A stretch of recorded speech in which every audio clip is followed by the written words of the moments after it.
Hello. Good morning. God is good. And all the time.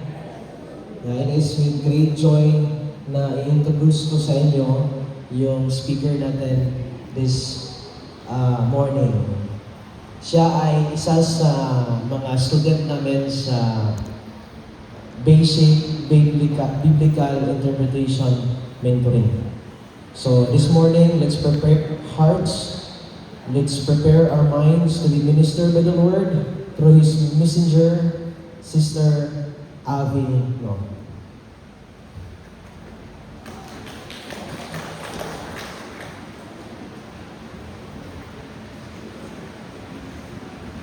Ayan. Good morning, church.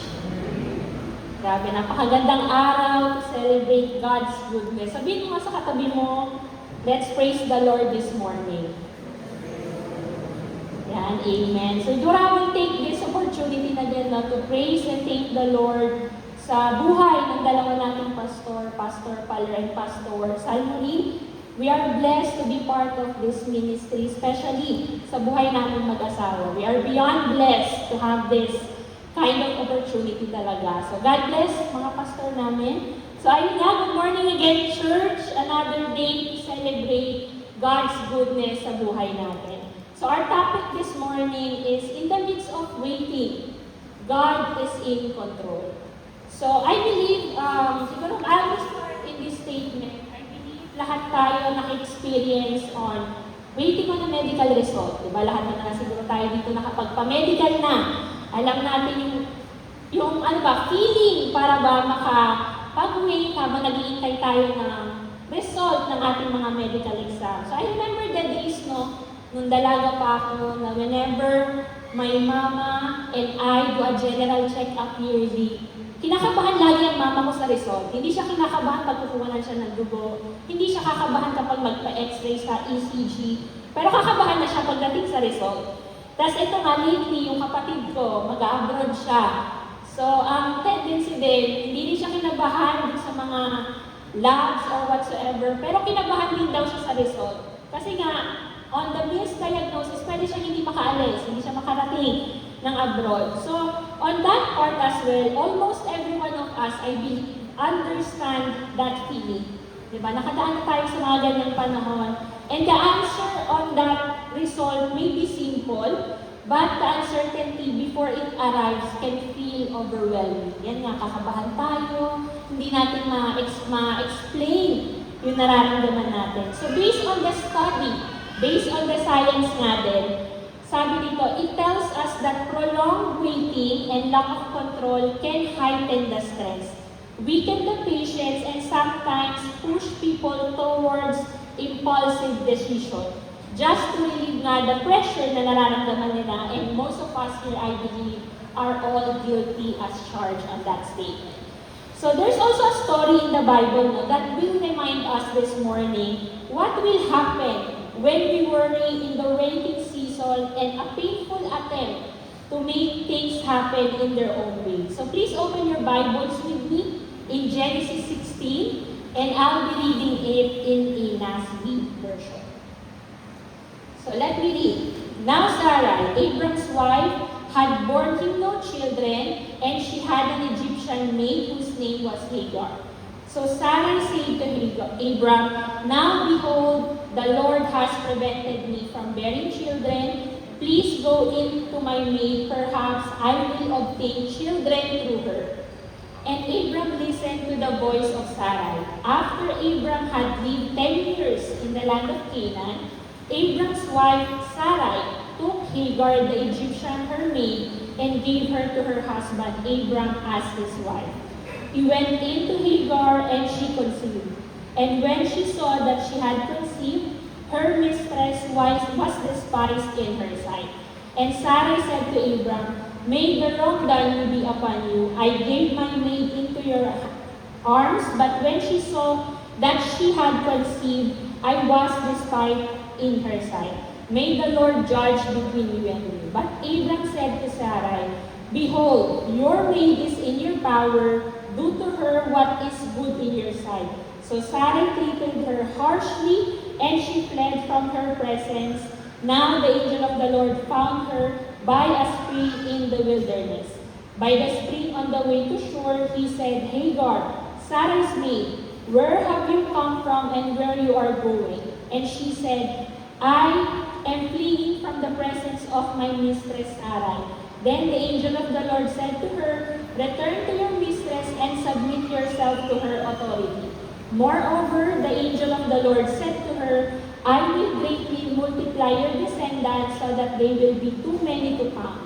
And the angel of the Lord said to her, behold, you are with the child and you will bear a son, and you shall call his name Ishmael, because the Lord has given heed to your affliction. He will be a wild donkey of a man, his hand will be against everyone, and everyone's hand will be against him. And he will leave to the east to all of his brothers. Then she called the name of the Lord who spoke to her, you are a God who sees. For she said, have I even remained alive after seeing him? Therefore the well was called Bir Lahai.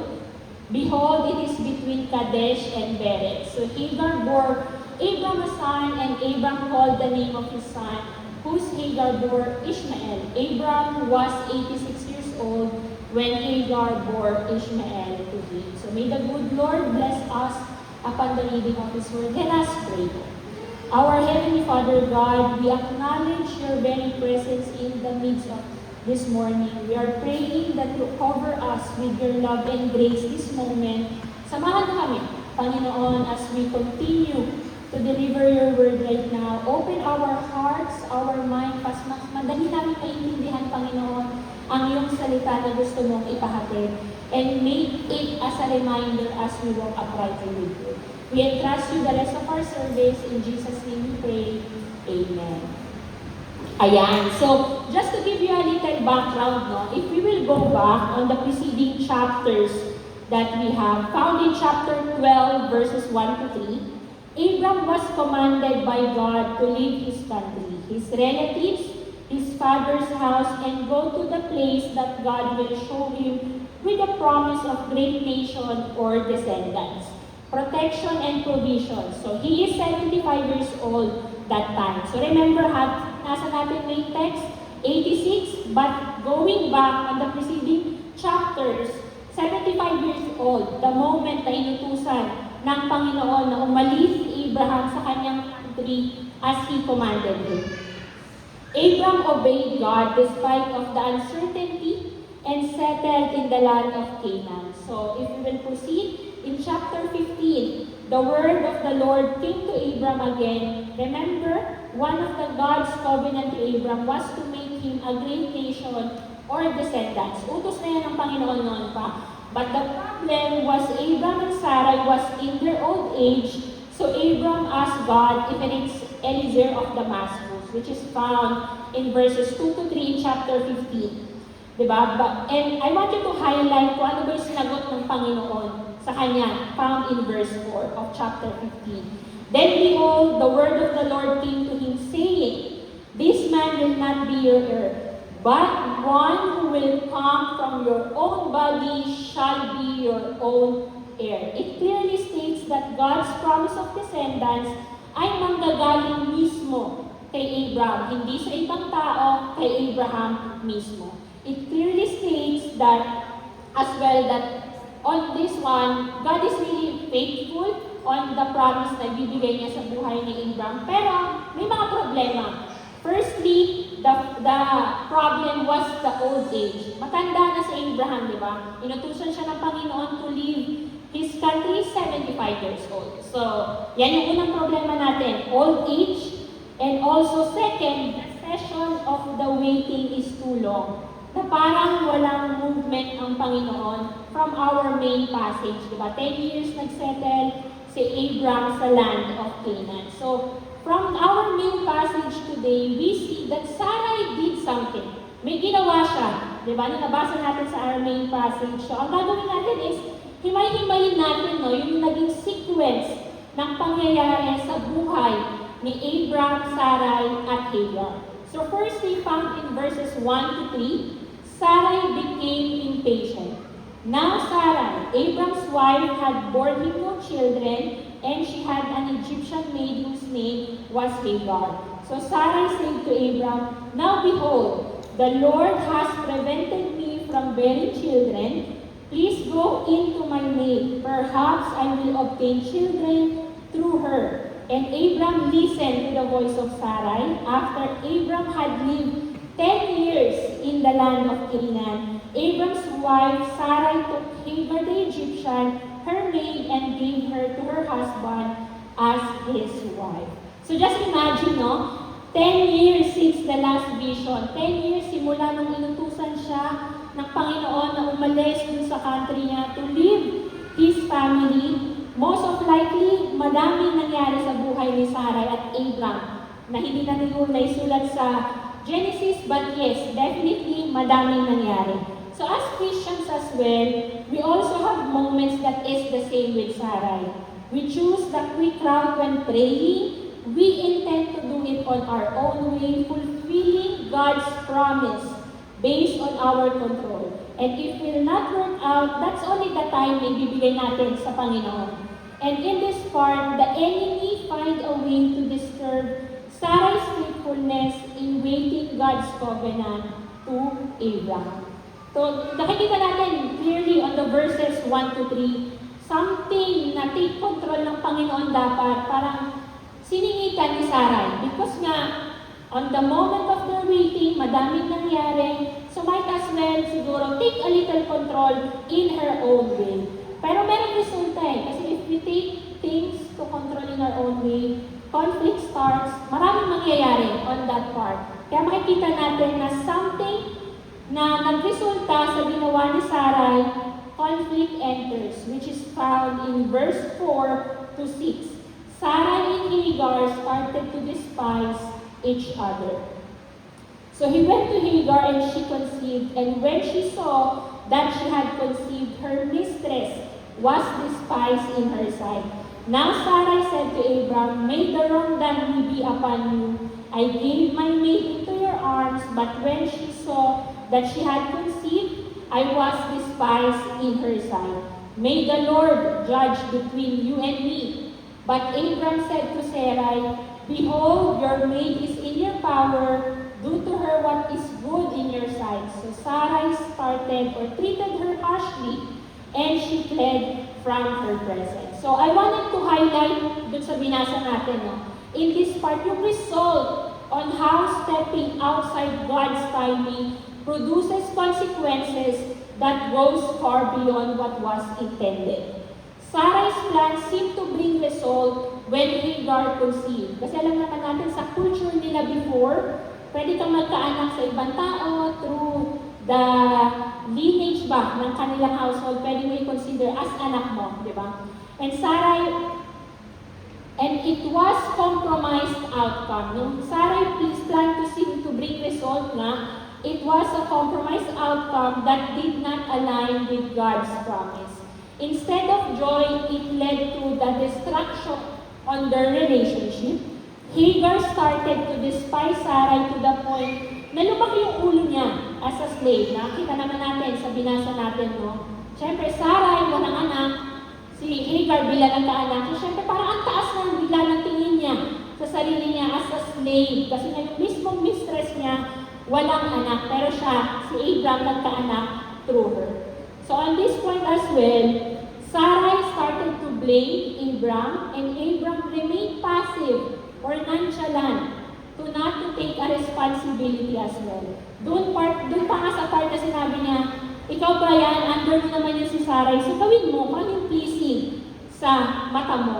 And the breakdown created deep conflict marked with accusation, tension, and emotional division within their household. Ultimately, the situation escalated into harm as Sarai treated Hagar harshly and Hagar was forced to leave. So imagine yung bigat ng pagtrato ni Sarai on that part, di ba? Na nagkaroon na ng pagkakataon na inalisan na, tumakas na si Hagar dun sa pain, dun sa bigat na pinaparamdam sa kanya ni Sarai. And also on this one as well, It simply shows how sin often threatens and wounds the most vulnerable. What began as an attempt to help God's promises unfold, instead it produced pain, proving that human solution apart from God can never bring true peace or fulfillment. Diba? Kapag papangunahan natin ang ating Panginoon sa mga gusto niyang gawin sa buhay natin, clearly, pinakita na ni Sarah, ni Hagar at Abraham anong mangyayari kapag papangunahan natin yung Panginoon natin. Pero this is actually also the beauty, no, ng pagmamahal or yung pagmamahal ng Panginoon sa atin na wala siyang tinitira. If the grace covers us 2,000 years ago, up until now, it covers every one of us here. Yung grasya niya sakop 100%. Kaya sa rest ng passage natin today, verses 7 to 16, God finds favor to Hagar. Natagpuan na si Hagar and He gave blessing doon kay Hagar and Abraham mismo. So now the angel of the Lord found her by spring of water in the wilderness. By the spring of the way to shore, he said, Hagar, Sarah's maid, where have you come from and where you are going? And she said, I am fleeing from the presence of my mistress. Then the angel of the Lord said to her, return to your mistress and submit yourself to her authority. Moreover, the angel of the Lord said to her, I will greatly multiply your descendants so that they will be too many to count. The angel of the Lord said to her further, behold, you are with a child, and you will bear a son, and you shall call his name Ishmael, because the Lord has given him to your affliction. He will be a wild donkey of a man, his hand will be against everyone, and everyone's hand will be against him, and he will live to the east of all his brothers. So then she called the name of the Lord who spoke to her, you are the God who sees. For she said, have I even remained alive after seeing him? Therefore the well was called Bil-Lahai-Roi. Behold, it is between Kadesh and Bered. So Hagar bore Abraham a son, and Abraham called the name of his son, whom Hagar bore, Ishmael. Abraham was 86 years old when Hagar bore Ishmael to him. So in these verses, kung iisipin mo, no, Ishmael is born out of impatience ni Sarai. But look at what God did on this place. And to Hagar and Ishmael, he sees Hagar and favored her. God meets Hagar in her lowest place and reveals that he sees, hears, and cares for all that is afflicted. Even though she is running away in pain, the Lord finds her in the wilderness, speaks to her directly, and gives her both instruction and promise. And I wanted to highlight on the verses that we read, that God really is faithful in His words. Regardless of the situation, si Ishmael pa rin naman is galing sa katawan ni Abraham. At promise ni Lord kay Abraham ay blessings, provisions, at pinakita niya lahat ng to through Ishmael. So this morning, it only simply reminds us, no, that God's way over man's way is always the best. Kasi ang nation or descendants na promise ni God, hindi manggagaling sa iba. Hindi galing sa alipin nila, but galing mismo sa kanilang dalawa, which is to Sarai and Abraham. Kaya in the succeeding verses, I encourage everyone, basahin natin na pag may pagkakataon tayo, na God really indeed faithful nung pinulfill niya yung promise niya sa buhay ni Sarah at Abraham when he is 100 years old. Diba? Nakita niyo yung timeline ng ages, inutusan siya umalis, 75, nanganak siya kay Ishmael or nagkaroon siya ng anak kay Hagar, 86, and dumating yung pangako doon sa timeline na 100 years old na si Abraham. So imagine no, yung gaps ng paghihintay, which is 14 years simula nung pinanganak si Ishmael. God fulfilled His promise to the descendants. Imposible, no? Imposible sa mata natin yung mga nangyayari, but on the lens of God, on God's way, posible yan. Kaya lagi natin sasabi, impossible to the eyes of men, pero sa mata ng Panginoon, it's always possible when He gave the son named Isaac. So on this one as well, our main passage shows that God's promise is still alive despite of the many years of waiting. As Christians, kapag nag-pray na tayo ng ilang taon na parang, ay, wala naman nangyari, baka hindi na ito yung will ng Panginoon. Diba? Hindi ka na natin susukuan yan eh. Madali tayong sumuko na, ay, iba na lang ang pagdasal natin. Instead, dun sa pangako ng Panginoon natin. When Abraham and Sarai forced the outcome, nakita natin, conflict started, destruction started, and Ishmael came to the body pa rin naman ni Hagar at ni Abraham. So remember this, no? Ishmael was a son of blessing. Di natin matatanggihan. But Isaac was the son of promise.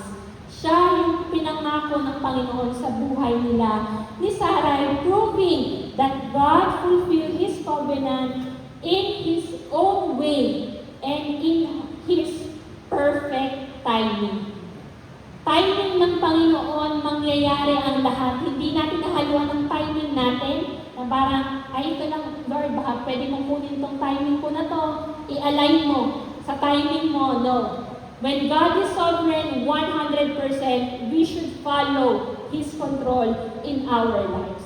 It only leaves us in one truth this morning, my brothers and sisters, that even if we get tired of waiting and try to take in control, God stays faithful in His plans and promises for us.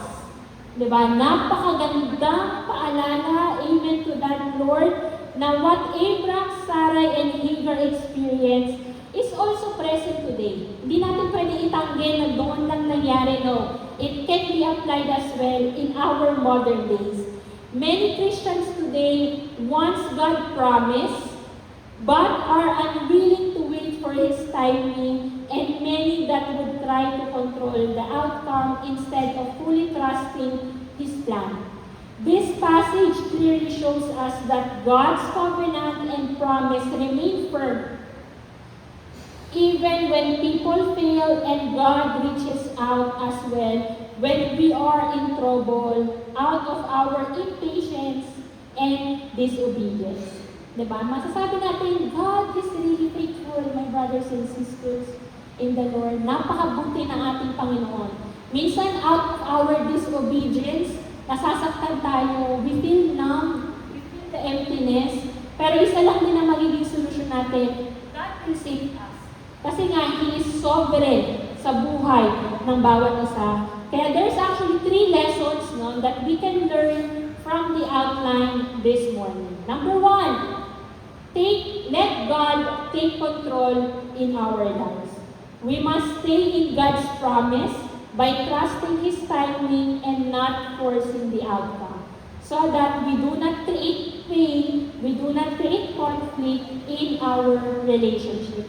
Napakadali mag-take over, napakadali mag-take control ng mga bagay na hindi natin kayang i-control para lang ma-relieve ba yung pressure, para lang matanggal tayo sa stress on that specific moment.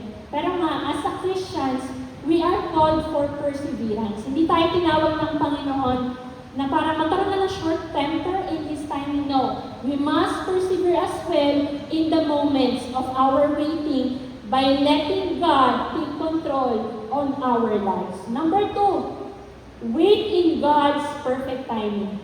We must walk in faith by submitting to God's plan, even when it is difficult, not allowing pride or impatience to control our actions. Example on this, no, lahat naman tayo siguro dito, whenever we think about the future, mga kinabukasan, automatic mag-alala ba tayo? We feel anxious. Mabilis makafeel ng mga ganyang bagay.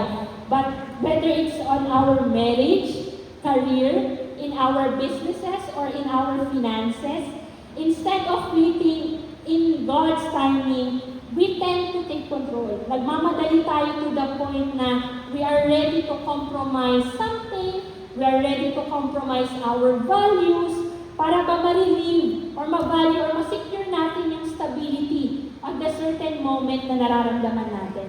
Siguro sa una, yes, we can feel na it's working, but in the long run, it will lead us to stress, conflict, and distractions that clearly shows that forcing outcomes outside God's will often brings conflict instead of peace. Naalala ko nga, masasabi mo nga daw, na galing sa Panginoon, yung pinagdadasal mo, yung heart's desire mo, if you feel peace.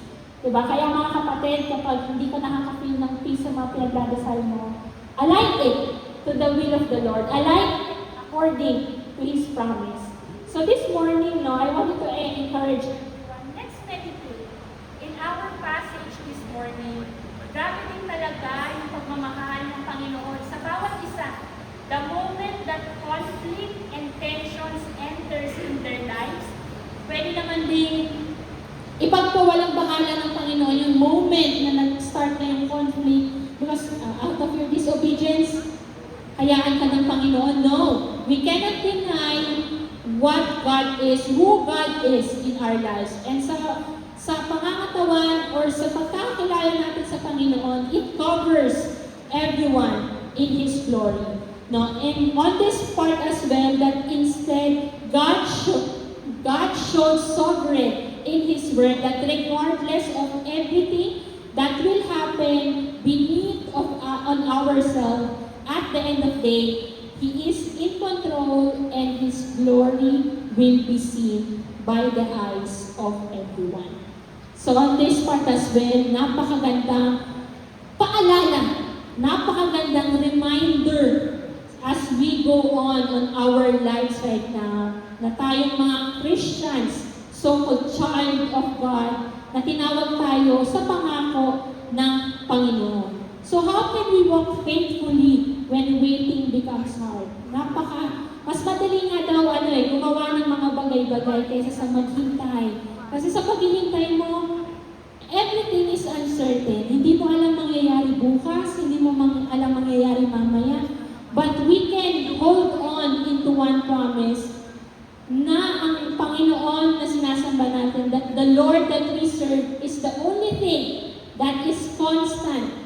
Na sa Kanya, we can find refuge. Diba? Lagi nga natin dasal na if we feel overwhelmed, Panginoon, ilid mo kami sa rock na mas mataas sa amin. Diba? Always lead us to the rock that is higher than us. Because alam natin, sa pangalan ng Panginoon, everything is covered. Diba? The truth is, mga brothers and sisters, only those who do not belong to God will give up when the path is difficult. And those who are of God will remain committed in walking with Him despite the difficulties, delays, and unanswered prayer. And again, my brothers and sisters, I wanted to be reminded, every one of you, na even if we get tired of waiting and try to take in control, God stays faithful in His plans and promises for us. Siya ay nananatiling tapat sa Kanyang mga pangako. So I encourage everyone to please rise. Let's all stand and respond with this declaration. Nakasulat din yan sa mga program nyo, but you can actually read it in our projector. So first, sabay natin basahin, I will trust God's timing even when it is hard. I will not force the promise even when I am tired of waiting. I will keep walking in Christ even when the road is unclear. I will remember that God sees me even when I feel overlooked. I will remain faithful not because I see the result, but because I trust the one who promises. This is the walk of our faith, walking with God not because everything is perfect, but because He is faithful. Let us pray. Our Heavenly Father God, once again, we thank you for this day. We thank you for this moment, Panginoon, na pinapaalala mo sa amin na Ikaw ang may control ng lahat-lahat. I know every one of us here, Lord God, have unspoken requests, unspoken things na